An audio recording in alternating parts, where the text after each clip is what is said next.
Legend Saravana ஸ்டோர்ஸின் Akshaya Tritiya offer. சவரனுக்கு ரூபாய் 1000 தள்ளுபடி. மே 12 வரை. 10 மாநிலங்களில் 4ஆம் கட்ட வாக்குப்பதிவு நடைபெறும் 96 மக்களவை தொகுதிகளில் ஓய்ந்தது பிரச்சாரம். ஆந்திராவில் 175 சட்டசபை தொகுதிகளுக்கும் 25 மக்களவை தொகுதிகளுக்கும் ஒரே கட்டமாக நாளை மறுநாள் வாக்குப்பதிவு. பாகிஸ்தானிடம் உள்ள அணுகுண்டுகள் தரம் குறைந்தவை என பிரதமர் மோடி கருத்து. பொருளாதார நெருக்கடியால் அணுகுண்டுகளை விற்க பாகிஸ்தான் முன்வந்தும் அவற்றை வாங்க ஆளில்லை என ஒடிஷாவின் கந்தமால் பிரச்சார கூட்டத்தில் பேச்சு. மக்களவைத் தேர்தலில் காங்கிரஸ் கட்சிக்கு 50க்கும் குறைவான இடங்கள் மட்டுமே கிடைக்கும் என பிரதமர் மோடி கருத்து. எதிர்க்கட்சியாக இருக்கும் தகுதி கூட காங்கிரசுக்கு இல்லை என மக்கள் முடிவு செய்துவிட்டதாக பேச்சு. ஒடிஷாவில் பாஜக பிரச்சார பொதுக்கூட்டத்தில் பங்கேற்ற மோடி மூதாட்டிகளின் காலில் விழுந்து ஆசி பெற்றார். மீண்டும் பிரதமராக வருவீர்கள் என நரேந்திர மோடியின் கைகளை பற்றி வாழ்த்திய மூதாட்டிகள். சரத்பவாரும் உத்தவ் தாக்கரேவும் காங்கிரசுடன் தங்கள் அணியை இணைக்க திட்டமிடுவதாக பிரதமர் மோடி தகவல். காங்கிரஸில் சேர்ந்து காணாமல் போவதை விட அஜித் பவார் மற்றும் ஏக்நாத் ஷிண்டேவுடன் இணையலாம் என கருத்து. பாகிஸ்தானிடம் அணுகுண்டு இருப்பதை கண்டு அச்சம் இல்லை என மத்திய உள்துறை அமைச்சர் அமித் ஷா கருத்து. இந்தியாவின் அங்கமாக இருக்கும் பாகிஸ்தான் ஆக்கிரமிப்பு காஷ்மீரை யாரும் பறித்துக் கொள்ள முடியாது என ஜார்க்கண்டில் நடந்த பரப்புரையில் பேச்சு. பொக்ரானில் வெற்றிகரமாக அணுகுண்டு சோதனை நடத்தப்பட்டதன் 26ஆம் ஆண்டு தினம் இன்று கொண்டாட்டம். 1998ஆம் ஆண்டு அப்போதைய பிரதமர் வாஜ்பேயி அரசால் ராஜஸ்தானில் பொக்ரானில் அணுகுண்டு சோதனை நடத்தப்பட்டது. நீலகிரி, கோயம்புத்தூர், தேனி, திண்டுக்கல், விருதுநகர் உள்ளிட்ட 8 மாவட்டங்களில் ஒரு சில இடங்களில் நாளை கனமழை பெய்ய வாய்ப்பு. மேற்கு தொடர்ச்சி மலை மாவட்டங்கள் மற்றும் ஒரு சில தென் மாவட்டங்களில் ஓரிரு பகுதிகளில் அடுத்த 4 நாட்களுக்கு கனமழை பெய்யக்கூடும் என வானிலை மையம் தகவல். சென்னை பெருநகர் மற்றும் புறநகர் பகுதிகளில் ஓரிரு இடங்களில் லேசானது முதல் மிதமானது வரையில் மழை பெய்ய வாய்ப்பு. அடுத்த 48 மணி நேரத்திற்கு வானம் ஓரளவு மேகமூட்டத்துடன் காணப்படும் என வானிலை மையம் அறிக்கை. விஜயகாந்துக்கு வழங்கப்பட்ட பத்மபூஷன் விருதுடன் விமான நிலையத்திலிருந்து தேமுதிக அலுவலகத்திற்கு வாகனத்தில் பேரணியாக செல்ல பிரேமலதாவுக்கு அனுமதி மறுப்பு.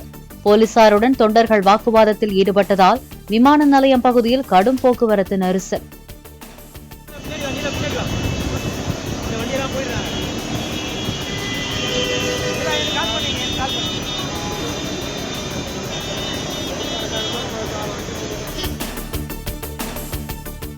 சென்னை கோயம்பேட்டில் உள்ள விஜயகாந்த் நினைவிடத்தில் பத்மபூஷன் விருதை வைத்து மகன்களுடன் பிரேமலதா அஞ்சலி. தேமுதிக அலுவலக முன்பு திரண்ட தொண்டர்களிடம் கண்ணீர் மல்க விருதை காண்பித்தார். உரிய அனுமதி பெற்றுதான் விமான நிலையத்திலிருந்து கோயம்பேட்டிற்கு வாகன பேரணி நடத்தியதாக பிரேமலதா விளக்கம். காவல்துறை ஒத்துழைப்பு அளிக்காததால் தேமுதிக அலுவலகம் வந்தடைய கால தாமதமானதாகவும் பேட்டி. நெல்லை கரைச்சுத்துப்புதூரில் ஜெயக்குமார் தனசிங்கின் வீட்டு தோட்டத்தில் சிறப்பு புலனாய்வு குழுவினர் இன்று மீண்டும் ஆய்வு.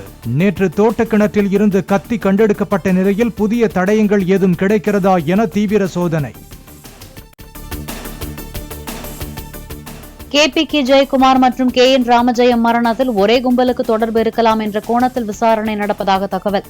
இருவரின் உடல்களும் கம்பியால் கட்டப்பட்ட நிலையில் கண்டெடுக்கப்பட்டதால் அதில் தொடர்புடையோர் குறித்து சிறப்பு புலனாய்வு குழு தீவிர விசாரணை.